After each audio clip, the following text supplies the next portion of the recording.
Hi hello അസ്സലാമു അലൈക്കും. ഞാനിന്ന് വന്നിരിക്കുന്നത് ഞാൻ നടക്കാൻ തുടങ്ങിയ കാലഘട്ടം മുതലുള്ള വിശേഷം പറയുന്നതിന് വേണ്ടിയിട്ടാണ്. ഞാൻ എങ്ങനെയാണ് നടന്നു തുടങ്ങിയതെന്നുള്ളതാണ്. അത് എനിക്കുള്ള കാല് ഇങ്ങനെ തളർന്ന് ഇങ്ങനെ തൂങ്ങിക്കിടക്കുന്ന അവസ്ഥയാണ്. അപ്പം അതൊന്ന് സാധാരണ കാലിൽ നിൽക്കുമ്പോൾ ഒന്ന് സപ്പോർട്ട് ചെയ്ത് നിർത്തുന്നതിന് വേണ്ടിയിട്ട് അവർ ഒരു പേഡ് ഉണ്ടാക്കി തന്നിട്ടുണ്ടായിരുന്നു ഡോക്ടർ.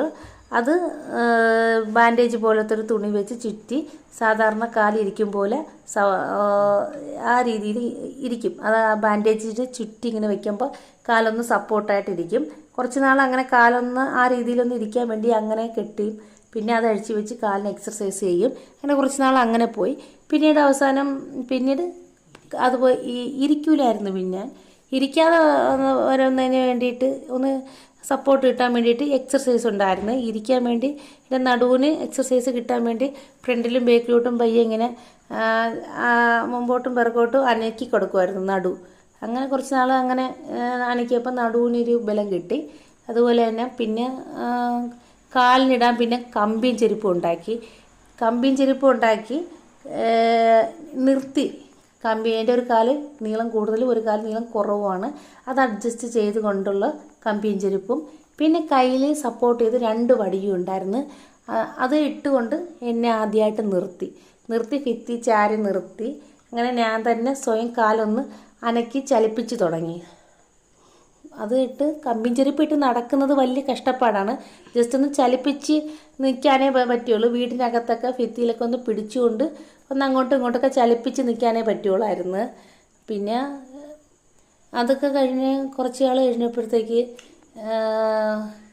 ഈ വീട്ടിലൊക്കെ കുട്ടികളൊക്കെ ഇങ്ങനെ ഓടുകയും കളിക്കുകയൊക്കെ ചെയ്യും. കാലിൽ കമ്പിയും ചെരുപ്പൊക്കെ ഇട്ട് തുടങ്ങിയപ്പോൾ എനിക്ക് വെളിയിലോട്ടൊക്കെ പോകാനുള്ളൊരു ആഗ്രഹമൊക്കെ തോന്നി തുടങ്ങി. പക്ഷേ ഈ കമ്പിയും ചെരുപ്പും കാലിൽ നിന്ന് ഊരിക്കഴിഞ്ഞാൽ എനിക്ക് പിന്നെ നിൽക്കാൻ പറ്റത്തില്ല. പിന്നെ ഞാൻ മുട്ടുകാലിൽ ഇഴയാണ് ചെയ്യുന്നത്. ഈ കമ്പി ചെരുപ്പിന് ഈ നടുവിൻ്റെ അവിടെയും ലോക്കുണ്ട്, മുട്ടിൻ്റെ അവിടെയും ലോക്കുണ്ട്. അതങ്ങ് വളഞ്ഞു പോകാതെ ലോക്ക് ഇട്ടിട്ട് നമുക്ക് നിൽക്കാൻ പറ്റും.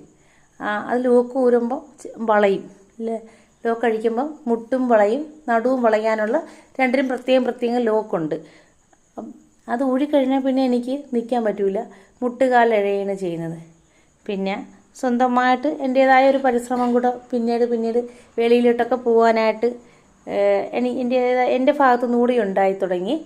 അങ്ങനെ പിന്നെ കയ്യിൽ പിടിക്കാൻ കമ്പുണ്ടായിരുന്നു. 2 കയ്യിലും പിടിക്കാൻ പ്രത്യേകം അവിടെ നിന്ന് തന്നുവിട്ട വടിയുണ്ടായിരുന്നു. അതിലൂടെ പിന്നെ ഞാൻ സ്വയം അങ്ങ് ഒന്ന് എണീച്ച്